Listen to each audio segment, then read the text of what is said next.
Video को देखने से पहले चैनल को सब्सक्राइब कीजिए और पार्ट बने एक अमेजिंग जर्नी का। अस्सलाम वालेकुम एवरीवन। तो आज हम डिस्कस करने जा रहे हैं एथिक्स एंड मोरालिटी, जिसमें सबसे पहले हम देखते हैं ओरिजिन को कि एथिक्स और मोरालिटी जो है वो किन जो है वर्ड से ड्राइव हुआ है। सबसे पहले हम देखते हैं एथिक्स को। एथिक्स जो है वो ग्रीक वर्ड एथिक्स से ड्राइव हुआ है, जिसका मीनिंग जो है वो है करैक्टर और मोरल नेचर। मोरालिटी की तो बात करें तो ये लैटिन टर्म से ड्राइव हुआ है जो कि है मोरलीज, जिसका मीनिंग देखें तो वो है रिलेटेड टू मैनर्स और करैक्टर। ओरिजिन के बाद अब देखते हैं हम इनके मीनिंग्स को कि मोरालिटी और एथिक्स का जो मीनिंग है, ये जो वर्ड्स हैं किस चीज़ को डिफाइन कर रहे हैं। पहले हम देखते हैं मोरालिटी को। तो मोरालिटी जो है वो about personal values and principles that guide an individual behaviour. कि मोरालिटी ऐसे पर्सनल वैल्यूज़ और प्रिंसिपल्स को कहते हैं जो कि किसी इंसान को जो है वो गाइड करते हैं उसके बिहेवियर को। जैसे कि फॉर एग्ज़ाम्पल किसी के साथ ऑनेस्ट रहना, जैसे कि हमारा जो ज़मीर होता है वो हमें कहता है कि हमें पर्सनल गाइड करता है कि ये चीज़ हमारे लिए रॉन्ग है और ये चीज़ हमारे लिए राइट है। किसी के साथ अगर हम ऑनेस्ट रहते हैं तो हमारा ज़मीर उस चीज़ का हमें करता है कि हमें उस पर खुशी महसूस होती है। लेकिन अगर हम किसी के साथ बुरा करते हैं तो हमें ये फ़ील होता है कि हमने बहुत बुरा किया, हमें गिल्टी फ़ील होता है। अगर हम देखें तो मोरालिटी जो है वो स्टार्ट पे सब लोगों में ही होती है, लेकिन कुछ लोग ऐसे होते हैं जो कि बहुत बड़े क्राइम पे लग जाते हैं, उनके अंदर ये चीज़ बिल्कुल ख़त्म हो जाती है। हम मोरालिटी को एक पर्सनल कंपास कह सकते हैं जो कि हमें बताता है कि हमारे लिए क्या चीज़ राइट है और क्या चीज़ जो है वो हमारे लिए रॉन्ग है। ये मोरालिटी को हमने देख लिया है, तो अब हम देखते हैं कि एथिक्स किसे कहते हैं। So ethics is a more formal and systematic approach to make decisions.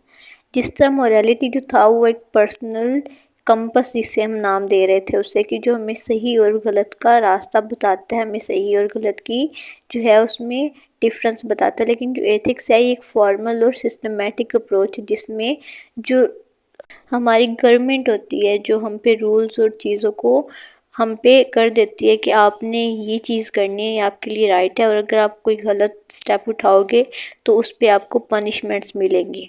तो इसे हम जो है वो फॉर्मल और सिस्टमेटिक अप्रोच इसीलिए कहते हैं। जैसे कि अगर हम ट्रैफिक सिग्नल्स पे रेड लाइन पे नहीं रुकेंगे, हमें बताया हुआ है कि आपने रेड लाइट पे रुकना है, हम नहीं रुकेंगे तो उससे क्या होगा, अगर हमें वहाँ पे कोई ट्रैफिक पुलिस वाला या कैमरास लगे होंगे तो वो फ़ौरन ही हमें जो है वो चालान कर देंगे। तो नेक्स्ट टाइम से हम इस चीज़ का रखेंगे, क्योंकि हमें एक चीज़ गाइड की गई थी कि आपने इस रूल को फॉलो करना है। उसी तरह हमें दिया जाता है कि आपने स्कूल में रूल्स को फॉलो करना है, वरना आपको जो है वो सस्पेंड कर दिया जाएगा।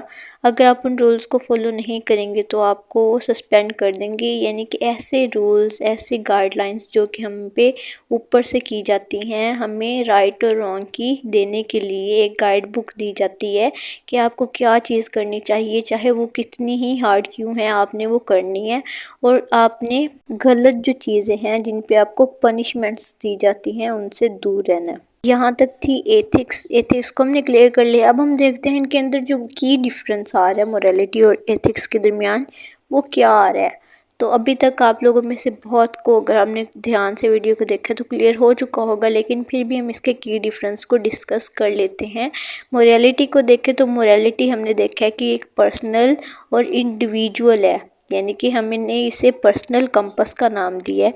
जैसे कि मोरालिटी जो है वो हमें बताती है कि हमें अपने फ्रेंड की हेल्प करनी चाहिए, हमें सच बोलना चाहिए, हमें जो हमारा ज़मीर जिन चीज़ों पे हमें बताता है कि ये चीज़ गलत है और ये चीज़ सही है, वो तमाम चीज़ें जो हैं वो मोरालिटी कहलाती हैं, जिसमें हमारा पर्सनल होता है।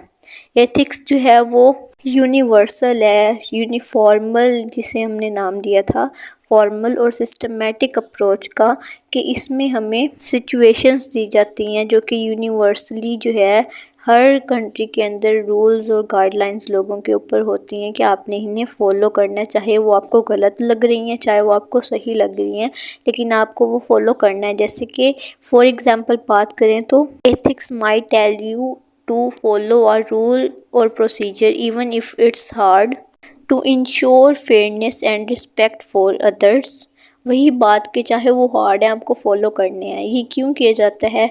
इक्वलिटी के लिए, क्योंकि बहुत से लोग होते हैं जिनके साथ अगर रूल्स और ये चीज़ ना हो, एथिक्स ना हो, तो उनके साथ बहुत सी जो हैं वो अनइक्वलिटी दिखाई जाए। लेकिन ये चीज़ जो है एथिक्स ये इंश्योर करने के लिए होती है कि हर किसी के साथ जो है वो फेयरनेस और रिस्पेक्ट के साथ ट्रीट किया जाए, हर किसी को इक्वल रखा जाए, चाहे वो कितना ही अमीर या कितना ही गरीब है, किसी चीज़ का उनमें फ़र्क ना रखा जाए। तो यहाँ तक थी हमारी आज की वीडियो। आई होप हमने जो लेक्चर आज क्लियर किया है वो आपको तकरीबन समझ आ चुका होगा। फिर भी कोई क्यूरी हो, कोई भी क्वेश्चन हो, आप लाजमी कमेंट बॉक्स में पूछें। I did my best to give you best explanation. इस चैनल के साथ जुड़े रहिए ऐसी मज़ीद बेहतरीन लेक्चर्स के साथ। फिर मिलते हैं, तब तक के लिए अल्लाह हाफिज़।